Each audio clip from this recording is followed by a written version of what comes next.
Ramalan Jangka Jayabaya tentang Ratu Adil. Manusia memang gemar mengaitkan peristiwa-peristiwa dahsyat dengan menggunakan referensi dari ramalan, mimpi, dan fenomena. Prabu Jayabaya adalah seorang raja sekaligus pujangga legendaris menulis ramalan pada masa lampau yang cukup terkenal di kalangan masyarakat Indonesia hingga sekarang, yakni ramalan Jangka Jayabaya. Dalam ramalan Jayabaya, Raja Kediri itu salah satunya menyebutkan beberapa ciri, sifat, dan karakter Sadra Piningit, sang Ratu Adil yang bakal memimpin negara. Di kalangan masyarakat luas, banyak yang menyamakan makna antara Sadra Piningit dan Ratu Adil. Fakta itu tidak sepenuhnya salah, karena makna keduanya memang saling berkaitan. Secara harfiah, Sadra Piningit diartikan kesatria yang masih tersembunyi oleh zaman. Secara substansial, kesatria itu adalah karakter atau sifat yang harus dimiliki seorang pemimpin, sedangkan Piningit masih dipingit atau dirahasiakan. Dalam hal ini, dimaksudkan oleh zaman. Oleh sebab itu, masyarakat hanya bisa berasumsi dan menduga-duga atau menafsir istilah tersebut. Demikian halnya Ratu Adil. Secara harfiah dapat diartikan sebagai pemimpin yang bijak dan adil. Akan tetapi, seorang pemimpin yang dipandang sebagai Sadra Piningit belum tentu dapat menjadi Ratu Adil. Hal itu dikarenakan untuk menjadi Ratu Adil, tentu harus bersikap adil dan peduli kepada seluruh rakyat yang dipimpinnya, tidak mementingkan diri sendiri atau kelompok dan golongan yang mendukungnya. Kebijakannya semata-mata hanya untuk melindungi, bukan sebaliknya memeras rakyat. Gabungan dari kedua istilah itu, kemudian muncul istilah Sadra Piningit Sinisian Wahyu, Ratu Adil, yang juga mencerminkan karakter seorang pemimpin. Dari ciri, sifat, dan karakter yang disebutkan lebih merujuk kepada model kepemimpinan dari suatu negara yang pemimpinnya mampu menegakkan keadilan. Merujuk pada dokumen lain, misalnya dalam kitab Musaror, hasil Guban Sunan Giri Prapen yang juga bersumber dari Jangka Jayabaya. Kitab Musaror adalah konsep ketatanegaraan yang apabila diterapkan mampu menghasilkan masyarakat adil dan makmur sebagai penggambaran sosok Ratu Adil. Demikian halnya dalam penggambaran keadilan. Sadra Piningit, sadra penolong tersembunyi, ditandai munculnya Ratu Adil. Masih menurut ramalan Jayabaya, simbol kemunculannya ditandai beberapa tahap dari suatu peristiwa, diantaranya Senapati, Bajanegara, dan Nata Negara. Pertama, pada simbol Senapati terdapat kejadian berupa bencana alam yang menewaskan banyak orang. Kedua, simbol Bajanegara menggambarkan bahwa Satrio, sang Ratu Adil, dapat mengatasi masalah itu. Ketiga, pada simbol Noto Negoro menjalin relasi dengan para leluhur sehingga dapat menjamin kelangsungan hidup negara.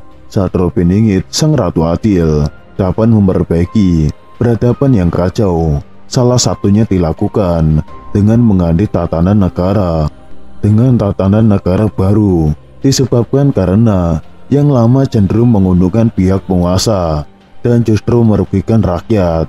Pemimpin tersebut menggunakan 4 elemen dari alam sebagai senjata. Yang pertama, air untuk menenggelamkan lawan-lawannya. Kedua, api untuk menghanguskan keangkaran murkaan. Ketiga, tanah untuk mengubur para musuh. Keempat, langit sebagai perisai atau pelindung. Jayabaya sendiri berkuasa antara tahun 1135 sampai 1159. Pada masa pemerintahannya, ia berhasil membawa kerajaan Kediri mencapai puncak kejayaannya. Ramalan Jayabaya merupakan sebuah tulisan-tulisan kuno yang dibuat oleh Prabu Jayabaya, seorang raja Kediri yang memerintah pada tahun 1135 sampai 1159. Salah satu ramalan Jebaya yang paling populer adalah yang berkaitan dengan kemunculan Ratu Adil. Terdapat beberapa versi terkait penafsiran ramalan ini, yaitu dari Kitab Musaror dan Sabtu Palon. Dilansir dari jurnal Filsafat dan Pemikiran Islam, terdapat dua versi ramalan Jebaya tentang Ratu Adil, yang diantaranya sebagai berikut. Versi Kitab Musaror, Ratu Adil, sang juru selamat dengan Heru Cakra dalam ramalan Jebaya adalah kunci utama yang sangat berpengaruh bagi rakyat. Kedatangan Ratu Adil memiliki kesamaan dengan munculnya Imam Mahdi atau Mesias. Risalah Jebaya menunjukkan kehadiran Ratu Adil dengan lambang tunjung putih semune pundak Sinumpet, seorang berarti suci yang masih disembunyikan identitasnya oleh kekepan Tuhan. Setelah selesai masa pemerintahannya, muncul zaman Kalapendu. Zaman Kalapendu merupakan zaman di mana banyak yang mengejar kepentingan pribadi dan banyak dikuasai angkara murka. Keadaan ini akan hilang dengan bergantinya zaman menjadi zaman Kalasubu, yang merupakan zaman kegembiraan rakyat.